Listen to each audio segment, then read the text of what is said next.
Simchu es Yerushalayim. Rejoice, Yerushalayim. Vigilu ba is an extra measure of rejoicing. Who should rejoice? Kol oyehaveha, all of those who are beloved to Yerushalayim. Sisu ita masus, rejoice a rejoicing. Kol hamisablim aleha, all those who have mourned over Jerusalem.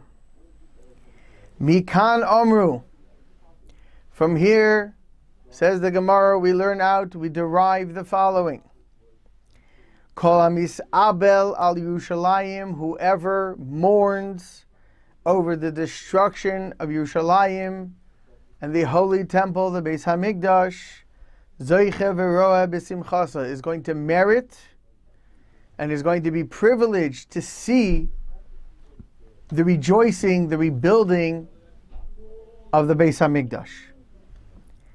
V'she'eino misabel al Yerushalayim, but if, God forbid, a person does not rejoice, does not mourn over the destruction of Yerushalayim and the Beis Hamikdash, Ein roeh b'simchasa, he is not going to be privileged to see this simcha. Says the Gemara, what are we talking about?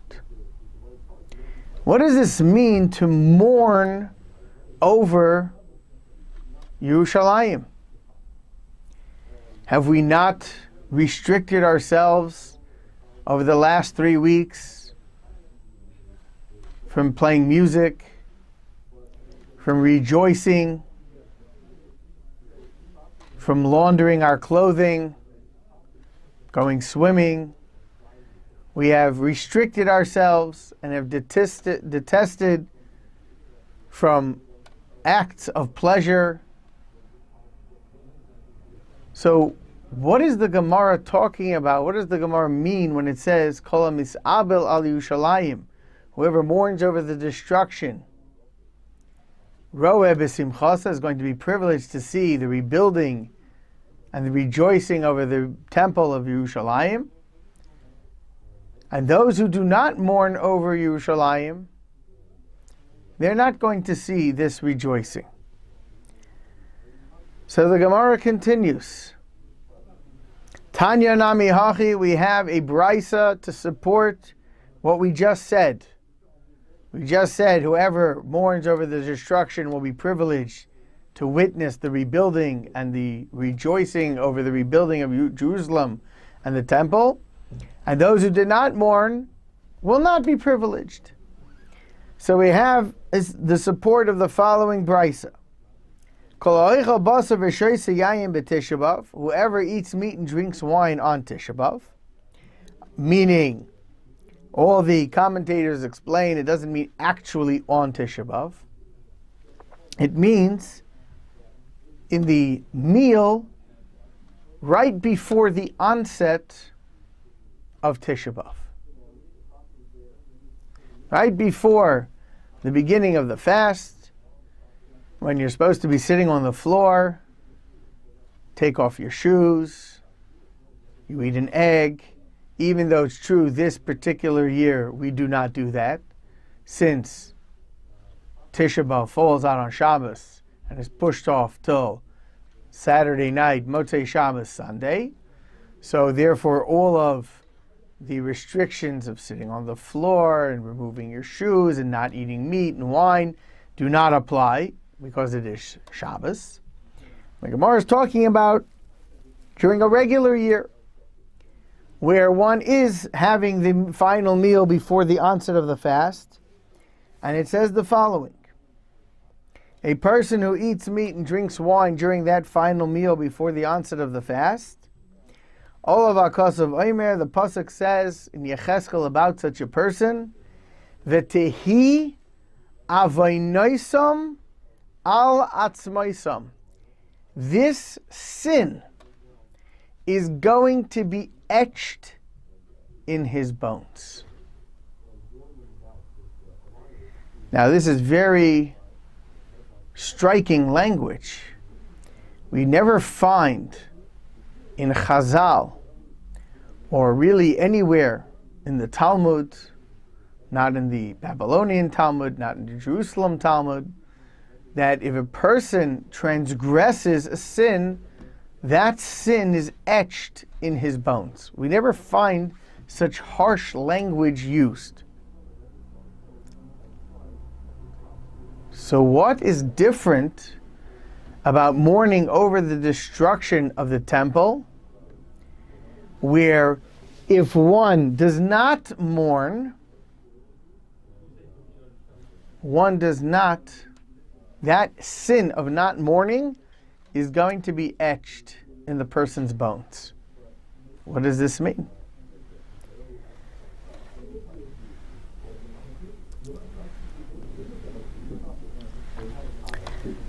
And similarly, we find a pasuk in Daniel, another pasuk that says, Kol tzofayich nasu kol yachdav yiranenu. The voice of your tzofayich. Tzofayich is somebody who is longing. So the voice of those who longed and yearned for the return, for the rebuilding of the Beis HaMikdash, the temple, and Yerushalayim, Nasu kol, they have raised their voice. Yachdav yiranenu, together they will sing and rejoice in unison. So this is a pasuk in Yeshayahu, and the commentators explain there's a dichotomy going on in this pasuk. It says those who longed for the temple,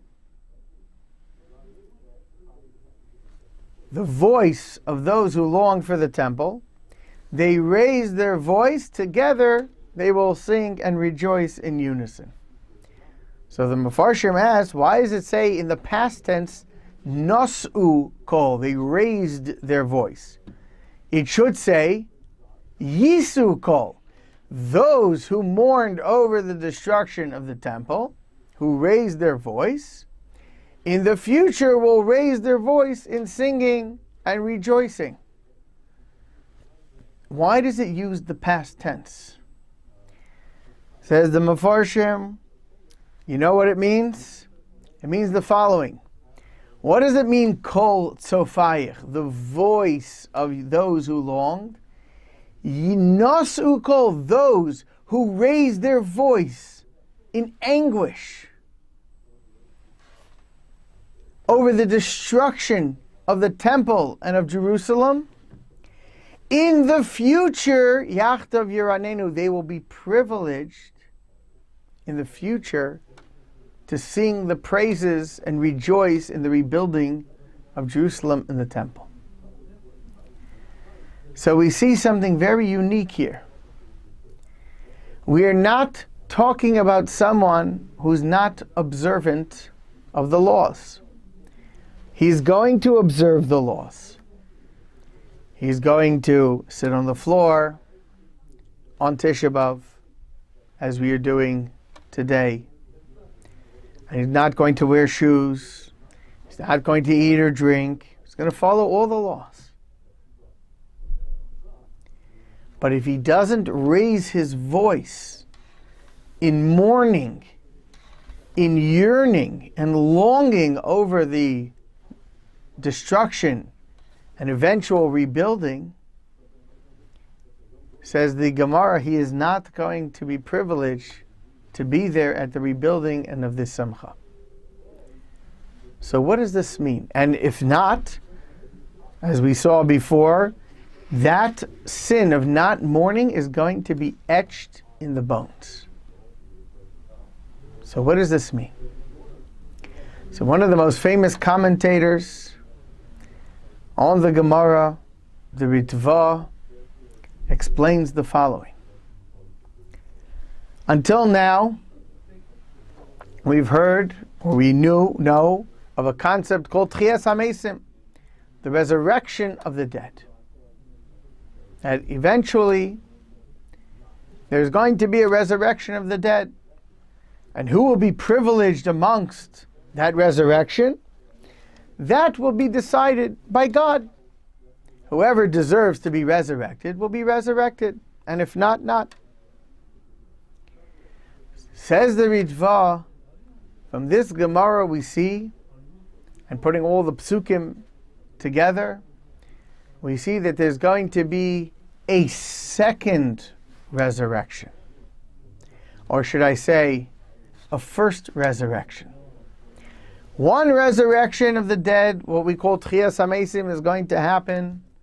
La'asid Lavoi, whatever that is, whatever God decides, whoever merits that will merit. But there's going to be a previous Tchias HaMesim. What Tchias HaMesim is that?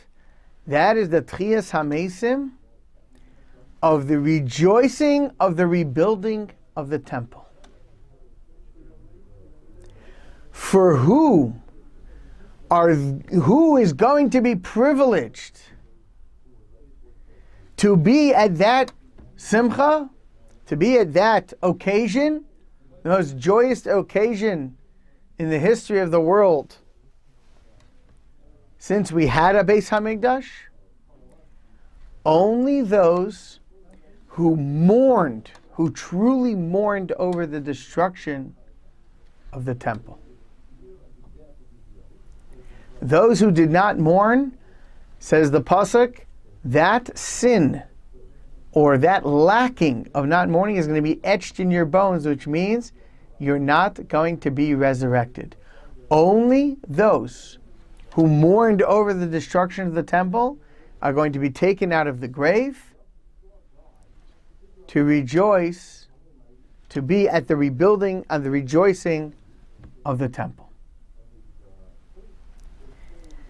Now, should you ask, okay, listen, if I merit, one Tchias HaMesim, I'll be very happy.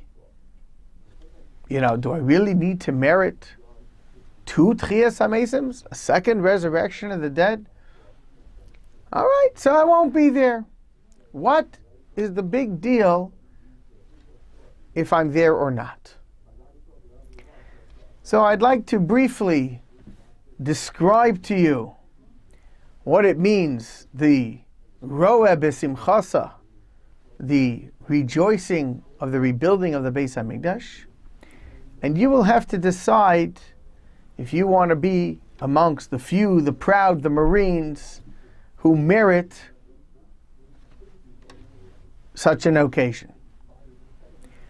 So the pasuk in Shir Hashirim says the following. It's in pasuk Zayin, Perek Zayin, pasuk Aleph. Says the pasuk, Shuvi Shuvi Hashunamis, Shuvi Shuvi V'nechezebach. Return, return, Hashunamis. That is referring to the presence, to the Shekhinah, to God's presence.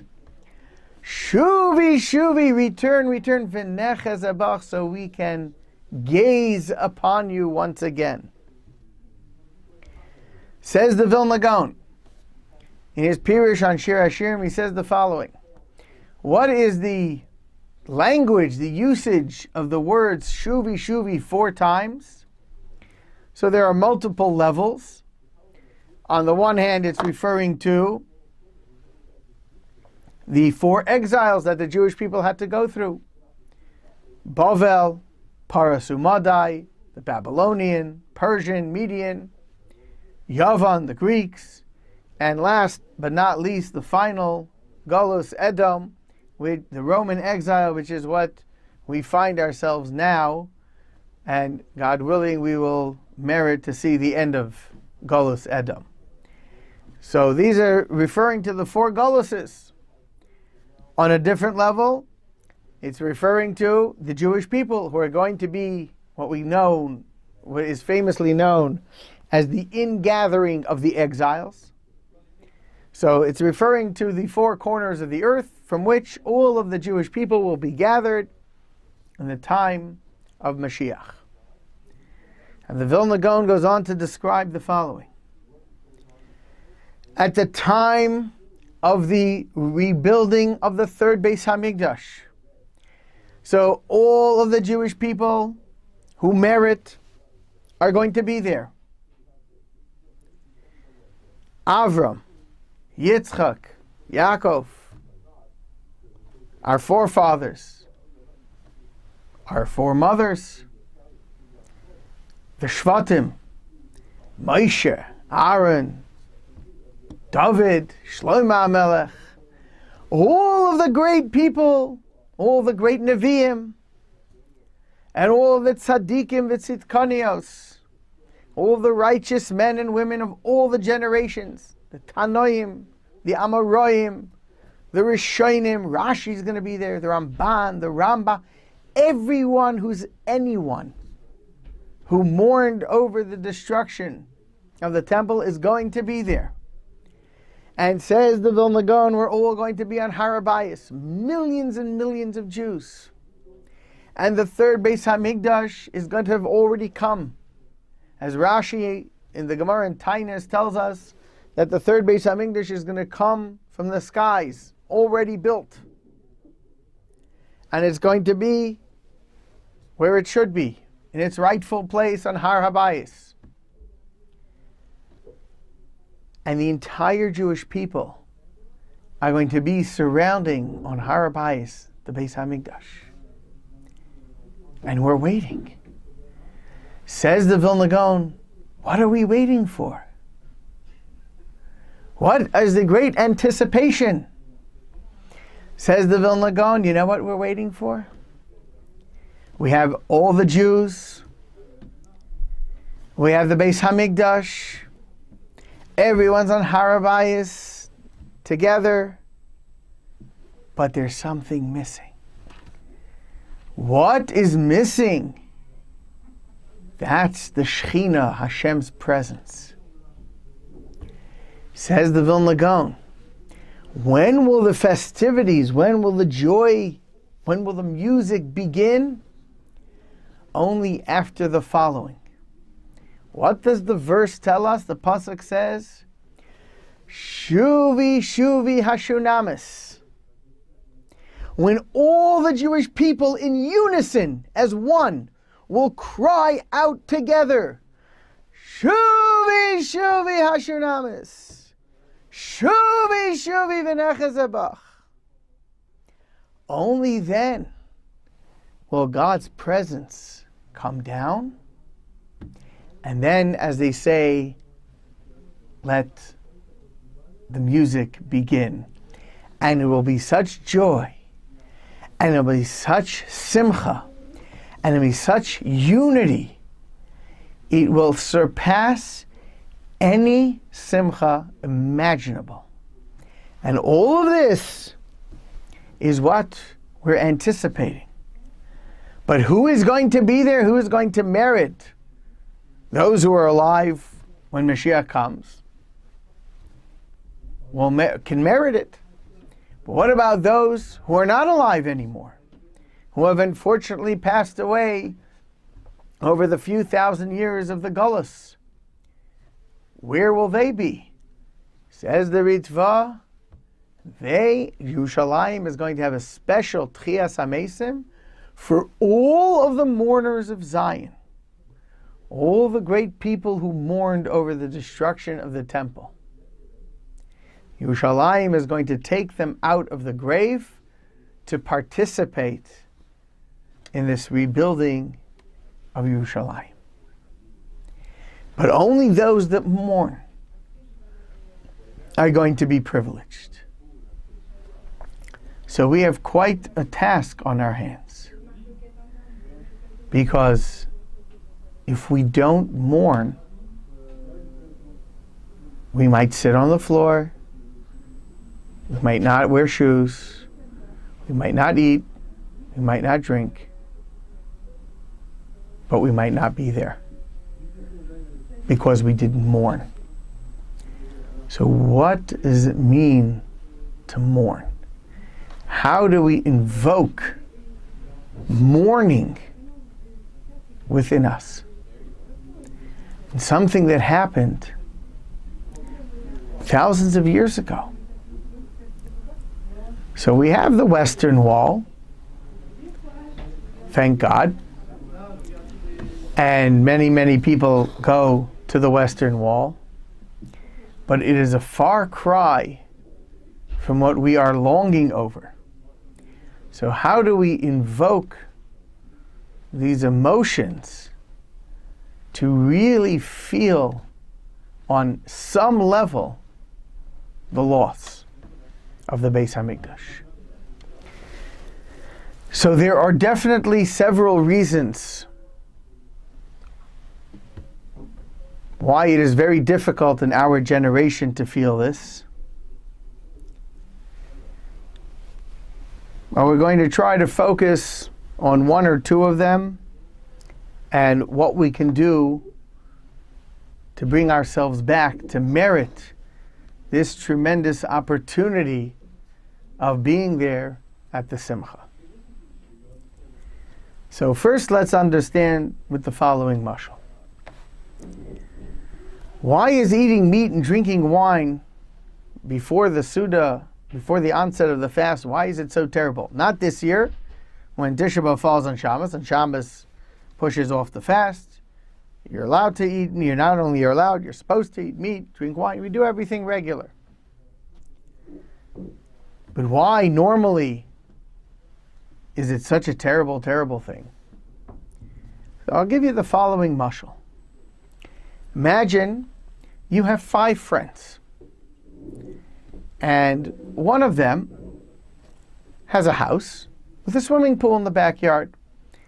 His parents are away with his siblings, and he decides to invite over for the afternoon his 4 best friends, including himself, and they're going to have a beautiful barbecue by the poolside with music and all the trimmings. And everything's getting underway. Beautiful day. You have the pool, you have the barbecue, you have the beers in the fridge getting cold, got the music set up, everything's amazing. And just before they're about to start, a neighbor runs into the house, takes hold of the boy whose house it is, who lives in this house, and he grabs him and he says, "Tim, I got to tell you something." And you're like, whoa, what happened? What's going on? You're like, "Tim, you're not going to believe this. Your parents were just in a car crash, and they both killed with your 2 siblings. Gone. Parents, siblings, the whole world just caves in." At that moment, is Tim going to say, "You know what? Let's hold off a minute. Let me enjoy my steak, my cold beer, some music, relaxing with the boys. Then we'll go and identify the bodies, etc., and take care of the funeral arrangements." Would that ever happen? Of course not. Even if he wanted to, he couldn't eat at that moment. He is so shaken by what happened, he can't eat, he can't drink, he can't do. The only thing he could do is sit on the floor and cry like a baby. That's it. He doesn't feel like doing anything. And that, my friends, is what Tisha B'Av is all about. We have to recognize that, as the Gemara actually uses this mashal, that one of the Amoraim before the onset of the fast would sit down and contemplate Kemesoi muto lefanav, The dead body is sitting right in front of him. How would we feel if our closest of kin snuffed out in front of us? Would we be able to eat, to drink, to enjoy ourselves, think of pleasure? No. We would just sit on the floor and cry. And that is what Tisha B'Av has to invoke. We have to recognize it's not just a temple, a building that was destroyed. My whole essence, my whole being, my whole connection. You imagine this person is sitting there, his parents died, his sibling died, his whole world just collapsed. He's got nothing left. That's what the destruction of the Beis Hamikdash has to mean to us. It's not just a temple that was destroyed, a building a few thousand years ago. It is our very essence that is at stake. And we have to recognize we are part of a greater whole. It's not me and you, it's we, it's us, it's the Jewish people. When you hurt a limb in your body, you don't say, oh, well, the foot hurts, so it's just the foot. The whole body hurts because you feel pain in the entire being. That's the pain, the loss of the Beis Hamikdash. So I just want to bring out one more mashal to show you what it is that we're supposed to be thinking about on this day. What does that mean, the loss of the Shekhinah, of God's presence? It's something very difficult to put our hands on. It's not something tangible. But I will try my best to invoke and recognize what Shekhinah means and what it means, the loss.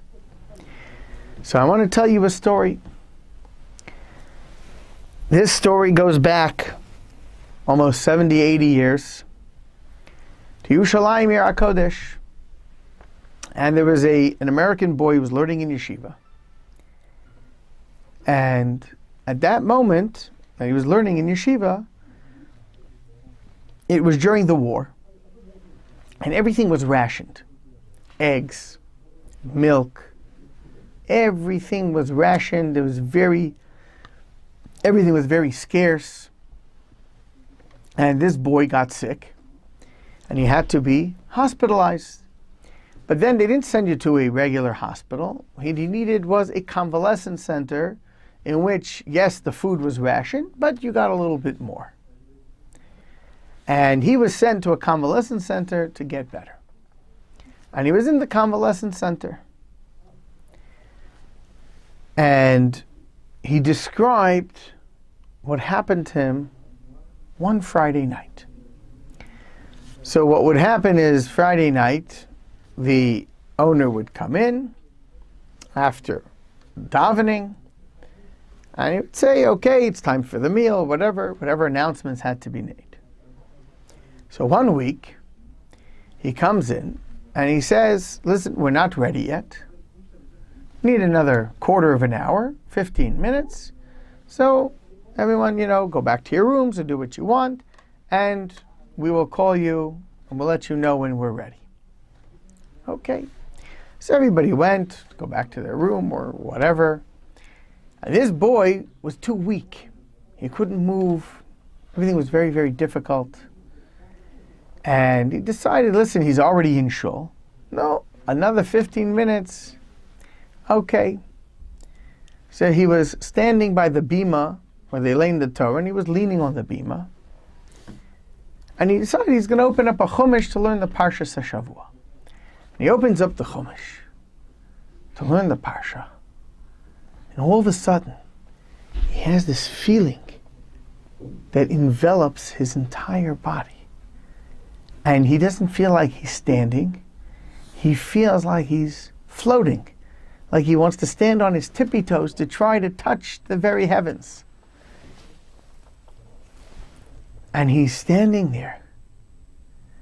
And he looks into the Chumash, and all of a sudden, everything becomes clear to him.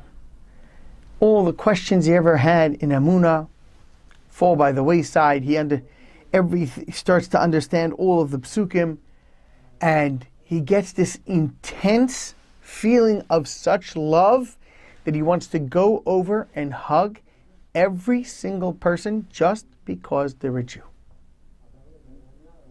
And he has to hold himself back.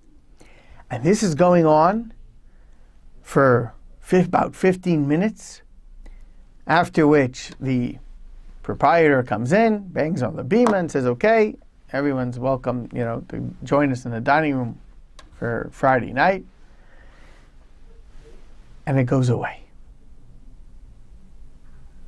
And on Sunday morning, this boy took a cab and he went to one of the Gedolei Yerushalayim, Gedolei Yisrael at the time. And he was describing to this Gadol everything that he was feeling, how lightheaded he felt. He felt like he was walking like on a cloud, like when you're in cloud nine, you're the most exotic place in the world. And how light he felt, how he loved and how wanted to hug and kiss every single Jew. And he was talking about how everything came together and how he understood everything. He had no questions on God and Emunah. And this Gadol is listening, and he's saying, yeah, this is good. This is very good. He says, you should work on this till it becomes by you permanent. Permanent. And he closed his mouth quickly because he didn't want to reveal that by him it was permanent. This is what Gedolei Yisrael, who have reached such a madrega of Shechina in this world, where there's no barriers. There's no sickness. There's no ill, not physical, not emotional, not spiritual. There are no barriers. Now, you're not going to believe me, so I'm going to tell you another story that complements this story. There was another boy, and now he was an avrech, a younger man, married, kolo, and he comes to a certain Rav in Bnei Brak one evening, and he says, Kvod Harav, I have to talk to you. He's like, okay. So he sits him down, and the boy says to him the following. He says, Kvod Harav, I've never told this to anyone in my life. You're the first person. And he says, because I believe, I am hoping that you can help me. So the Rav says, okay, well, what's going on? So he said the following. When I was a bacher in yeshiva, a yeshiva bacher, I was a regular person. I was a regular person, average intelligence, average kishreinus, average everything, average, nothing special, nothing. Sometimes you understand shir, sometimes you don't. Sometimes you have a better davening, sometimes you have a less. Regular boy. He says, one day, I woke up. He says, I felt this energy envelop my entire body. I jumped out of bed like a lion, like the first halacha in Shulchan Aruch, and I got dressed quickly and I ran to the Beis Medrash, and I put on my tefillin. I started to learn. I started to daven. He says, I was mechaven. I'd never had such a davening in my life. He says, after davening, I went quickly, into the dining room, to eat, quickly. I didn't want to waste any time. I wanted to get back to learning. I went in there. I said, I made a bracha. He said, the entire dining room was looking at him. What are you, crazy? Where'd you come from? With such intention, and with such kavanas, and with such, closing the eyes. And then when he benched, it was like in a different world. He said, Rebbe, you're not going to believe me. I said, I had to hold myself back. I wanted to run over to every bacher in the yeshiva and give him a big hug and kiss just because he's a Jew. He says, I sat down to learn. I said, all of a sudden, everything started to fit. Rashi, Tosfos, the Gemara, the question, the answers. He said, by the end of the second day, he said, there was a line standing by him. There was a line, a few tens of boys coming to ask him, oh, what did the Rebbe say? What's Pshat? What's the Kasha? He became like the star of the yeshiva. And Shir, he understood everything, no questions in Emunah. He saw everything crystal clear. He said, Rebbe, Kvod Harav, this went on for 3 weeks, not 15 minutes. He says, one day, I woke up, was back to regular person.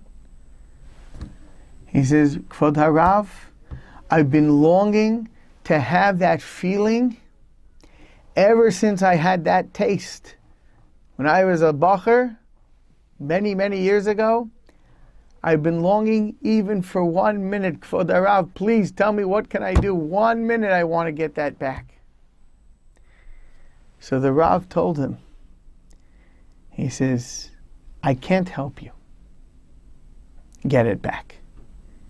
But one thing I can tell you, all of the Svarim HaKadoshim, all of our holy books that talk about dveikus, connection with God, an attachment, a longing, a desire, a love, talking about Shechina, talking about dveikus, he says, we don't know what it's talking about. These are words. Yeah, davuk, kavana. He says, you were privileged. Hashem gave you a taste. He gave you a matana. He gave you a gift. To be able to feel it, to be able to see it, to be able to taste it, to experience it. He says, that should carry you till Yemos HaMashiach. This is what we're mourning over on Tisha B'Av. We have everything. Prosperity, we have prosperity. We have a country, we have a country. We have all of our needs. We have never been in a situation of so much prosperity, so much both physically, spiritually. We have everything. We have yeshivas, we have kolos, we have shuls, we have communities. There's almost nothing we're lacking. And yet, what are we missing? The Shechina. Without the Shechina, we have nothing. That's what we're mourning over. And I'll just end with this. Imagine you have a woman and she's marrying off her eldest daughter. And the husband passed away when she was a young woman, and she raised the children on her own. It was quite difficult, and finally she merits to marry off her eldest daughter to a wonderful, wonderful chassan. Comes from a wonderful, wonderful family. And preparations go into high gear, and you get a dress and the flowers and the makeup and everything that's needed for the wedding. And everything's beautiful. The hall is beautiful, the decorations are beautiful, the kala is beautiful, the chassan, the families, nothing could be better. And they're sitting there at the wedding, and the mother is just crying, like a baby, crying. And the kala turns to the mother, and she says, Ma, I don't understand why you're crying so much. Is there something wrong with the chassan? No, chassan is wonderful. The mechutanim, the in-law, no, they're wonderful people. Is there anything? No, you're wonderful, they're wonderful. Everything couldn't be better. Is there something wrong, missing? He says, everything's wonderful. Except there's one thing missing. Tat is not here. Your father is not here. We have everything. We could have family, we have prosperity, we have peace, we have tranquility, we have parnasa, we have health, we can have everything. But as long as we don't have the Shekhinah, we're missing the main component, what's called Iker Chaser Min HaSefer. We're missing the main component. And God willing, Mirz Hashem, this should be the last Tisha B'Av, and we should merit not just the Geula Shlema, but to see Shuvi Hashunamis, Shuvi V'necha Zebach, that we should merit to see the Shekhinah and feel what it means to have God living amongst us. Have an easy fast, and may it be our last, and God willing, the temple and Jerusalem shall be rebuilt speedily in our days.